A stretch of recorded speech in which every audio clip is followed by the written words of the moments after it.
Hey guys, welcome back to my channel where I talk about the NWSL, women's soccer, just soccer, only soccer.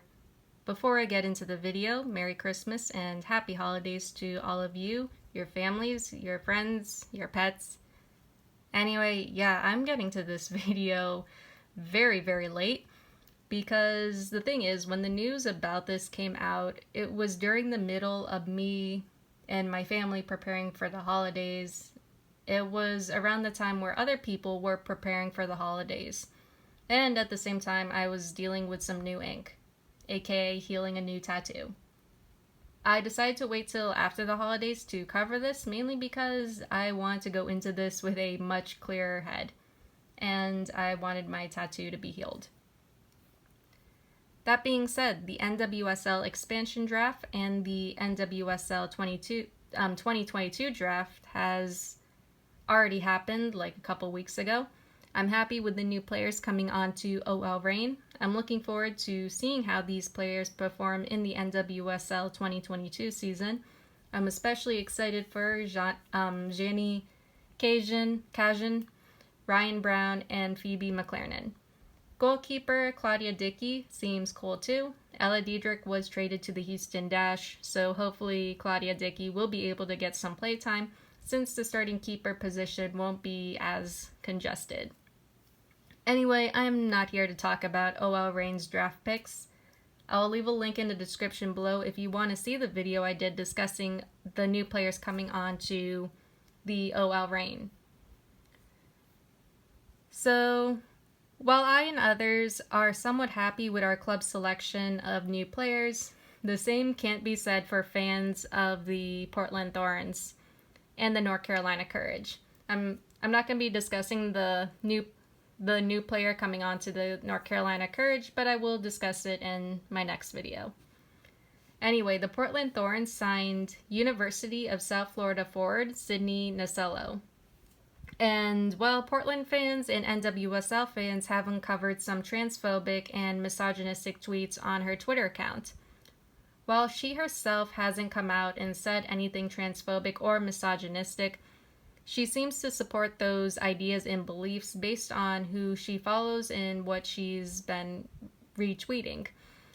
This would be where I would show screenshots, but by the time I could get to look at her account, Nasello already locked down her account and protected her tweets. She had also made an apology on Twitter, but I didn't get to see that because, once again, she was getting so much backlash that she locked down her entire Twitter and I couldn't see her tweets. People said it wasn't much of an apology, but I don't know. I didn't get to see the apology, so I can't really say much about if it was genuine or not. As of today, unless you request to follow Nasello, you can't see her account or her tweets. Portland fans were not happy about this signing. When I heard about this signing, I was very confused as to why the Thorns would sign a player who goes against what the Portland Thorns stand for: LGBT rights, equality, empowering women, empowering people of color, and so on. But the answer became clear when someone from the Thorns office said they didn't do or didn't have time to do a background check on the draftees, which include Sydny Nasello. The Thorns are still keeping her on the team. They're still signing her, and well, yeah, Thorns and NWSL fans, as you can imagine, aren't happy, especially when the Thorns didn't respond when fans were trying to point out that this player has transphobic and misogynistic beliefs. This is kind of a big deal because, once again, this player goes against everything the Portland Thorns stand for. Even now, even though it's been a couple weeks and I had time to think about this more, I still don't know exactly what to say about this situation with this player. As crazy as it sounds, and a lot of you may disagree, which I totally understand and I totally get. As crazy as it sounds, I kind of want to give Sydny Nasello the benefit of a doubt. I kind of want to give Sydny Nasello a chance to change her beliefs about the trans community and about women when she comes on to the Portland Thorns. Hear me out. She's young, she's fresh out of college, and I don't know if she grew up in Florida, but as someone who has grown up in Florida and is still living in Florida, people from here are more conservative and right-leaning. If she has grown up and lived here for most of her life, if her family is more right-leaning and conservative-leaning, then she may not have experienced anything outside of those beliefs and ideas. Portland, Oregon is not Florida. Portland, Oregon is vastly different from Florida. One part of me is hoping that when she does come to the Portland Thorns, when she does move to Portland, she will be able to learn more about the trans community and why women empowerment is not just for women, but for herself as well. I'm hoping that when she moves to Portland, she'll be able to step outside of these beliefs. No doubt, the Thorn players are going to hash things out with her and talk about where she stands. Christine Sinclair, for example, has a trans teammate, Quinn, on the Canadian national team. And Sinclair may have some words for Nasello. She may talk about her experience being able to play with Quinn.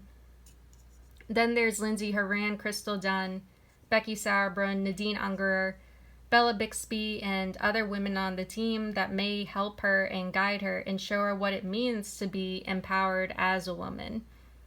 Nasello coming on to the Thorns may be a good lesson for her. It may be a good learning experience.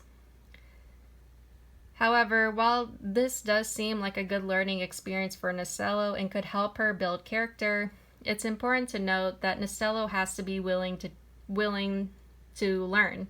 Yeah, I know that. She has to be open to listening, understanding, and learning. If she's not open to learning from her teammates, from the fans, from the trans community, and just doubles down on her beliefs, then yeah, Portland fans and WSL fans aren't going to accept her no matter how well she plays. Portland fans are intense and very passionate about their team. If you're a Thorns fan and you're watching this, yeah, you guys are intense and very passionate.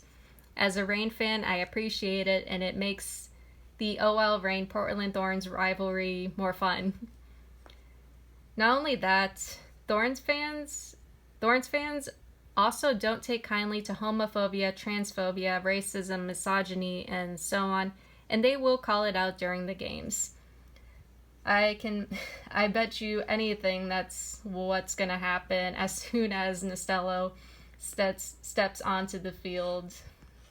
She's just gonna be getting called out by so many Portland Thorns fans. Maybe her teammates too. Anyway, I'm kind of hoping for the best when it comes to Sydny Nasello because she's still young and has more growing up and learning to do. I was raised in a conservative and Catholic household, and I honestly used to share the same conservative and misogynistic beliefs as her. But when I went to college and later started my spiritual journey, I met others who were different from me. I started learning, listening, understanding, and becoming more empathetic to what others were going through, more sympathetic to the suffering of other people. I also reflected on my past actions, words, and how they may have been harmful and hurtful to others. And now I know I can't make up for my past actions and the past hurt that I've caused people, but I'm still learning and striving to be a better person. And at the same time, I also want to help women's soccer become more popular because it's something that I genuinely love and care about.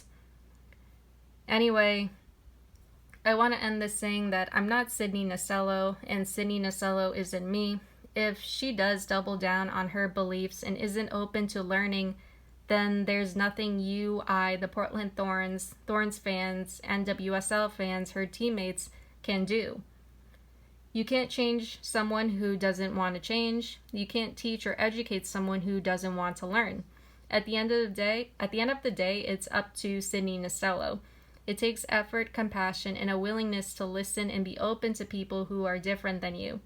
but it's up to her to make that effort.